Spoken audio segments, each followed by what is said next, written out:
Była sobie żabka mała. No właśnie, była. Została znaleziona martwa i bez wątpienia mamy tu do czynienia z żabójstwem.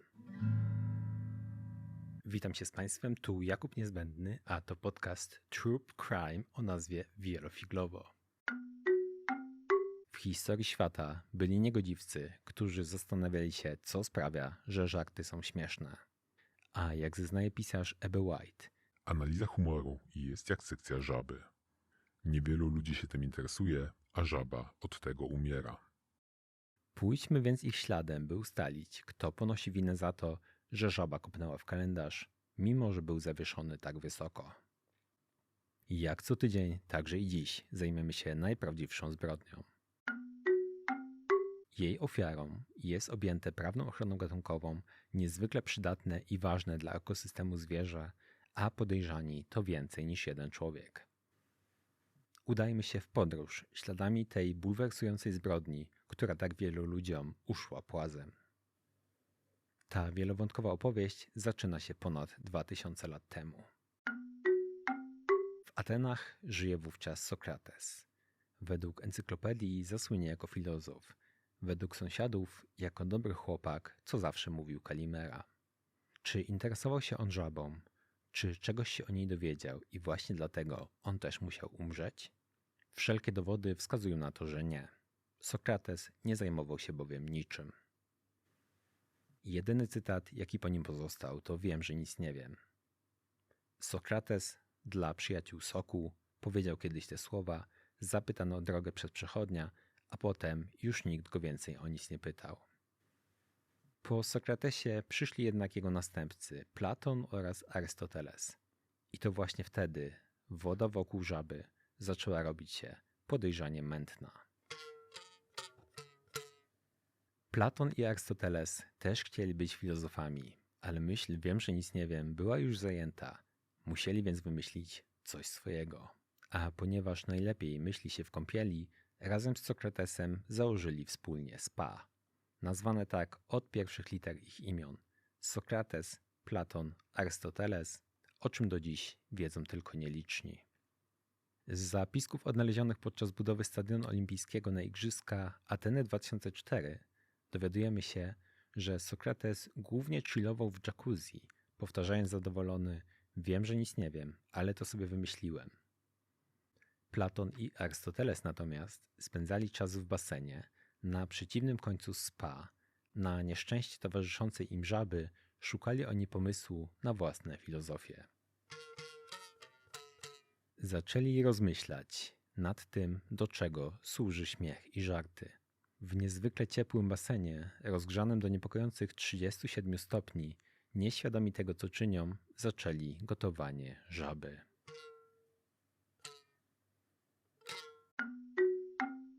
Platon głosił, że śmiech, zwłaszcza głośny, gwałtowny, publiczny, jest szkodliwy i niebezpieczny. Taki śmiech narusza powagę, mówił, podciągając swoje czerwone kąpielówki w stylu Mielno 97. Taki śmiech przeszkadza w stworzeniu idealnego państwa, dodawał, taplając wodą na wszystkie strony. A w takim idealnym państwie powinno panować piękno, prawda i dobro. Kończył, gniewnie strząsając pianę ze swojej brody. Nie nam oceniać tu jego poglądy, jednak zauważmy, że pan Maruda to po grecku Kyrios Nkriniaris, a niszczyciel dobrej zabawy to Katastropheas Tiskalis Diaskadasis. Oddajmy jednak Platonowi to, co platońskie. Dobrze widział on mroczną stronę żartów. Im dłużej podgrzewał w basenie żabę, tym lepiej widział, że niewybredne żarty mogą być objawem wyższości i agresji wobec innych. Wiedział też, że czasem naśmiewamy się z innych, by poczuć się lepiej, że zdarza nam się czasem cieszyć z cudzego nieszczęścia. Na przykład wtedy, gdy, tu cytat, ktoś, kogo nie lubimy, upadnie i sobie głupi ryj rozwali. Słowa Platon, tłumaczenie Stanisław Barańczak. Takie właśnie niecne żarty dla Platona stanowiły moralny problem. To świetny moment, by zatrzymać się na chwilę i wspomnieć najstarszy, znany ludzkości zachowany kawał. Liczą sobie około 4000 lat, a więc więcej niż jest ważny przeciętny jogurt naturalny. Ów żart z najdłuższą brodą wymyślili Sumerowie. Oczywiście nie wszyscy, ale ktoś z nich. Ten znaleziony być może na glinianej tabliczce dowcip brzmiał następująco. Coś, co nigdy nie wydarzyło się od najdawniejszych czasów. Młoda kobieta nie puściła bąka na kolanach swojego męża. Czyżbyśmy już w pierwszym zachowanym żarcie mogli znaleźć ślady poczucia wyższości jednej grupy społecznej nad drugą? Nic bardziej prawdziwego. Ale, ten wysublimowany dowcip jasno dowodzi, iż już Sumerowie, nomen omen, czuli, że gazy to świetny temat do żartów i będzie bawił bez końca. I jak doskonale pamiętamy w Polsce, to właśnie o tym był hymn Euro 2012 Endless Summer, gdzie artystka Oceana wyrażała podziw dla żartu Sumerów słowami wo o o o o, wo o o o o, je e. Czołowi polscy językoznawcy, jak profesorowie Miodek i Bralczyk, potwierdzili też, że to właśnie Sumerowie jako pierwsi zaczęli mówić do siebie z fartem.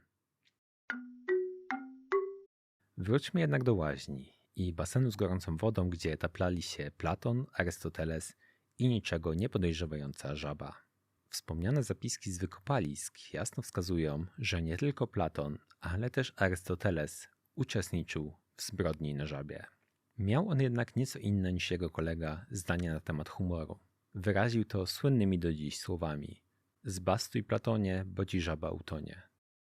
W dziele o chwytliwej nazwie Etyka Nikomachejska Arystoteles napisał, że żart, gdy nie rani innych, może być czymś dobrym. Może łączyć, a nie dzielić. Musi być jednak taktowny, a na skali między błaznadą a powagą zachować złoty środek. Być może zupełnie nieistotne jest w tej sprawie to, że owo wyrażenie złoty środek spopularyzował w Polsce lat 90. serial Złotopolscy. W Grecji znany jako Midasos Polakos z Henrykiem Okalicą w roli Dionizosa. W piosence do napisów końcowych Andrzej Piaseczny śpiewa: złoty środek znajdź tylko jeszcze dziś, złoty środek tak jak my. I to dzięki temu potomkowie Arystotelesa po dziś dzień za każdą emisję tego serialu dostają tantiemy w wysokości 37 drachm greckich. Wróćmy jednak do naszych filozofów. Platon i Arystoteles zaczęli gotowanie żaby i ewidentnie są pierwszymi, którzy przyczynili się do tej tragedii. Z pewnością odpowiedzieliby za to karnie, gdyby nie fakt, że już nie żyją. Drodzy słuchacze, jeśli podejrzewacie, że w tym podcaście nieco was kantuje, to mam dla was dwie dobre wiadomości. Pierwsza brzmi dopiero, a druga zaczynam. Oto przedstawiam wam kolejnego podejrzanego i jest to żyjący jakoś w XVII i chyba trochę w XVIII wieku filozof Immanuel Kant. Poświęcimy mu jednak o wiele mniej czasu niż poprzednim, ponieważ miał bardzo krótkie nazwisko. O ile starożytni filozofowie zaczęli gotowanie żaby, o tyle Kant jako pierwszy rozstawił dla niej stół operacyjny, sięgnął po skalpel i połaskotał ją w brzuch. I jak sam kiedyś nieopatrznie przyznał, niebo gwiaździsty nade mną, prawo moralne we mnie, żaba na moim stole. Filozof ten zapoczątkował w analizie humoru tak zwaną teorię niezgodności. Czymże jest owa teoria niezgodności? Cieszę się, że pytacie. W humorze niezgodność polega na tym, że mozolnie budujemy opowieść, wzbudzamy oczekiwanie na to, co się wydarzy, a gdy napięcie sięga zenitu, nie dzieje się zupełnie nic. Według Kanta, gdy puentą jest coś zaskakującego, absurd, nonsens, credence, umysł odpręża się, a człowiek czuje przyjemne pobudzenie, rozbawienie. Przykładem tego zjawiska może być reklama sieci komórkowej Plus z wczesnych lat 2000. Widzimy w niej dwóch pracowników salonu sprzedaży. Jeden poucza drugiego. Metafora – trudne słowo. Alegoria – jeszcze trudniejsze słowo. Ten drugi, pouczany, w złości przejmuje jego klawiaturę i szybko wciska w niej losowe klawisze. Obaj przyglądają się przez chwilę temu, co zostało napisane, a puentą jest tu kultowy już dialog. Co mi pan tu napisał? Kopytko. Mechanizm działa tu następująco. Umysł przewiduje jako logiczną puentę bełkot znaków typu as de véhicule, sensowne, sympatyczne skądinąd słowo kopytko, To właśnie kantowska niezgodność między oczekiwaniem a rzeczywistością. Teoria niezgodności wjeżdża więc tutaj na pełnej kurze. Sam Kant podawał też inny przykład takiego żartu. Bogaty człowiek umiera, a jego spadkobierca chce zorganizować mu uroczysty pogrzeb. Skarży się jednak. Im więcej pieniędzy daje płaczkom, żeby wyglądały na smutne, tym weselej one wyglądają. Czyżby także żabie Kant chciał wyprawić pogrzeb?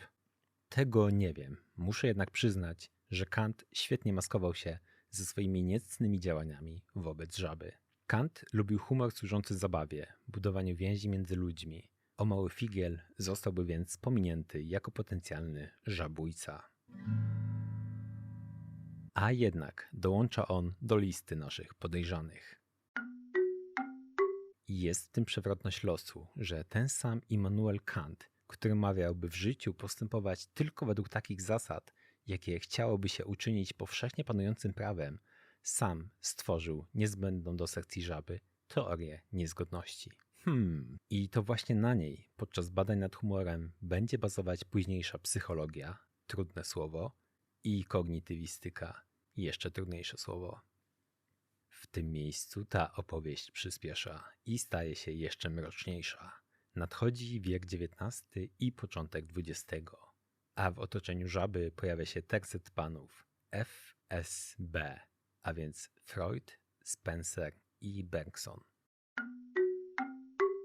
O tym tercecie opowiem w jedyny sposób pasujący do tak poważnego tematu, jakim jest śmierć niewinnego stworzonka. Freud, Spencer i Bergson wchodzą do baru. Freud ma na głowie żabę. Barman patrzy na niego i pyta: a co tu się wydarzyło? Na co żaba: nie wiem, coś mi się przyczepiło do pośladków.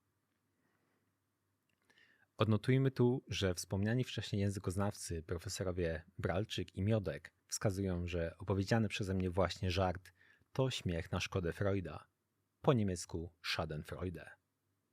Jednak to ten dowcip może nam posłużyć za wyjaśnienie tego, jak panowie FSB widzieli humor. Załóżmy, że martwi was to, że w tym odcinku żaba jest w opałach. Wówczas powyższy żart, puszczający oko i mówiący: nie jest tak źle, nie bój żaby, może być sposobem na rozładowanie skumulowanej energii psychicznej. Energii, która w innym przypadku byłaby według Freuda użyta, a jakże, do tłumienia popędów. Drugi z tercetu FSB, Spencer, dorzuciłby coś jeszcze. Jego zdaniem humor służy jako zawór bezpieczeństwa dla nadmiaru nerwowej energii, a jego uruchomienie może przynieść ulgę. Bergson zaś widziałby w komizmie, tak jak wspomniany wcześniej Kant, moment niezgodności. Tym razem jest to niezgodność między elementami żywymi, które zachowują się jakby były nieożywione. Takim żywym, choć jakby nieżywym elementem byłby tu Freud, jako element, który przyczepił się do pośladków żaby.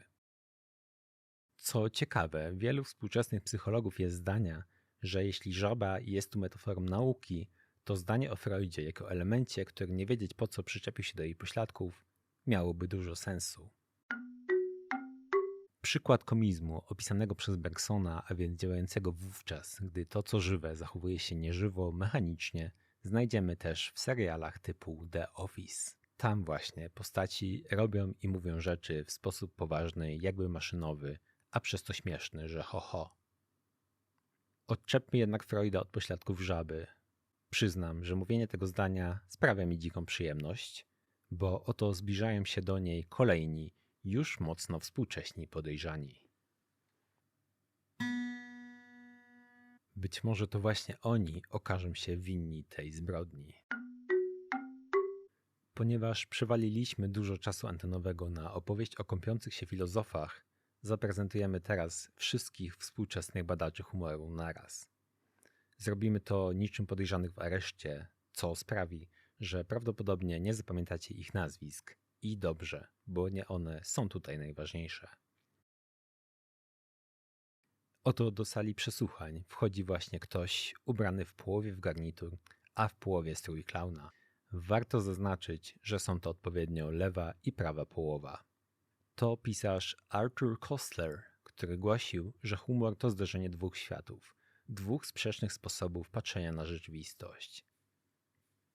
Spotkamy je na przykład w żartach absurdalnych, gdy puenta zupełnie burzy interpretację całej sytuacji. Jak we wspomnianym dowcipie z żabą i przyczepionym do ich pośladków Freudem.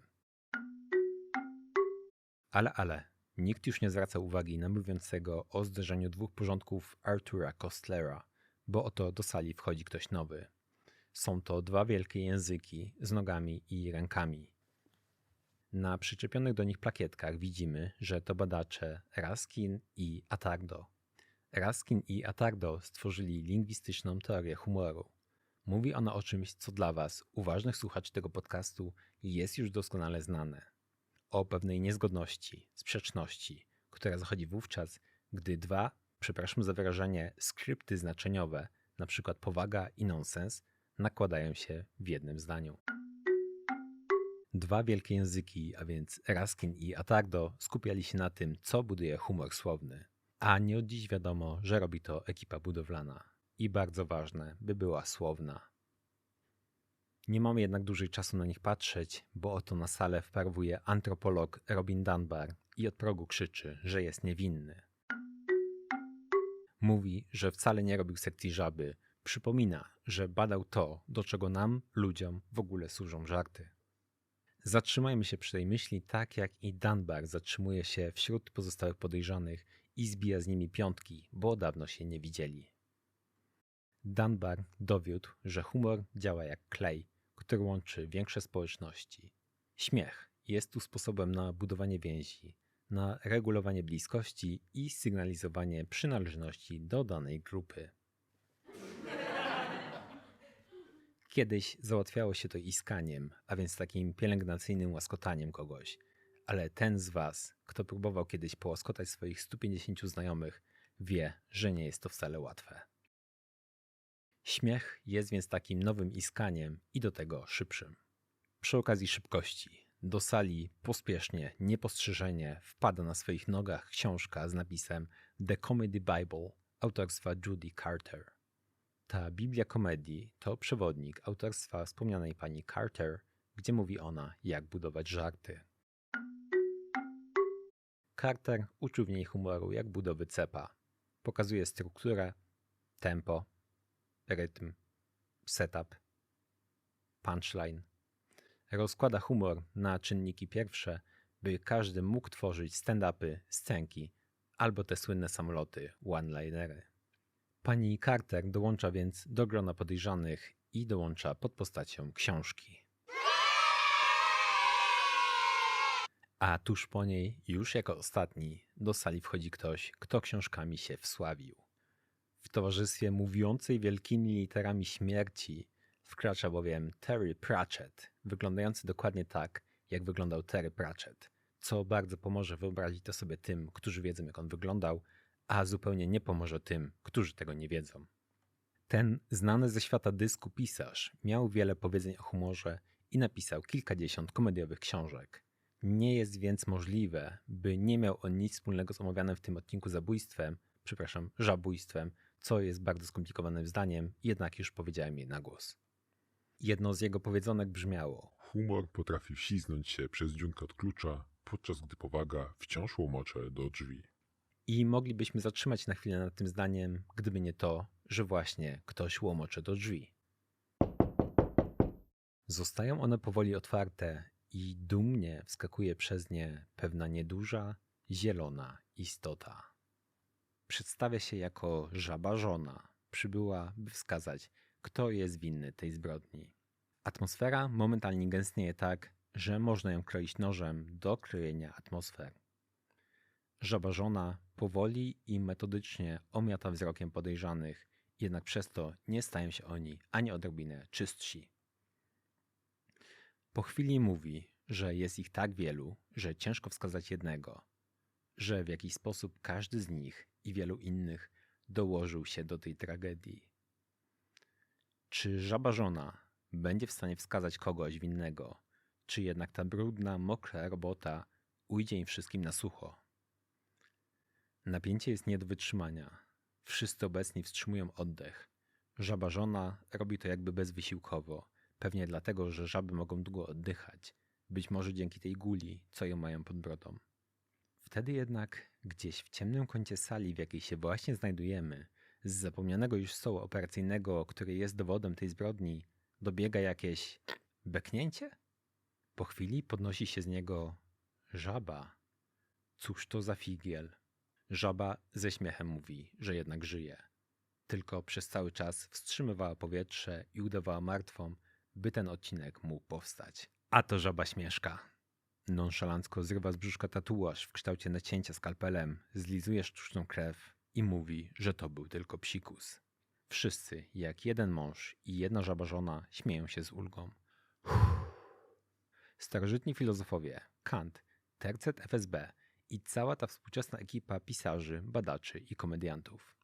Wygląda na to, że tak jak mówiłem na wstępie, analizowanie humoru uchodzi im wszystkim płazem. Uchodzi też, a właściwie wychodzi żaba, ta, o której myśleliśmy, że nie żyje. Swoim żabim łódkiem chwyta żabie łódko swojej puszczającej do nas oko żony i wyskakują razem przez dziurkę od klucza. Na pożegnanie rzucają tylko jedną rzecz, by humoru nie analizować w nieskończoność, a żeby używać go zamiast tego, by żyło się milej i przyjemniej nam wszystkim. W ostatnich słowach, jakie od nich słyszymy, zachęcają, by na humor, życie i całą resztę patrzeć po prostu wielofiglowo.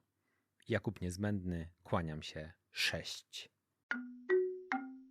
I żyli długo i skrzekliwie.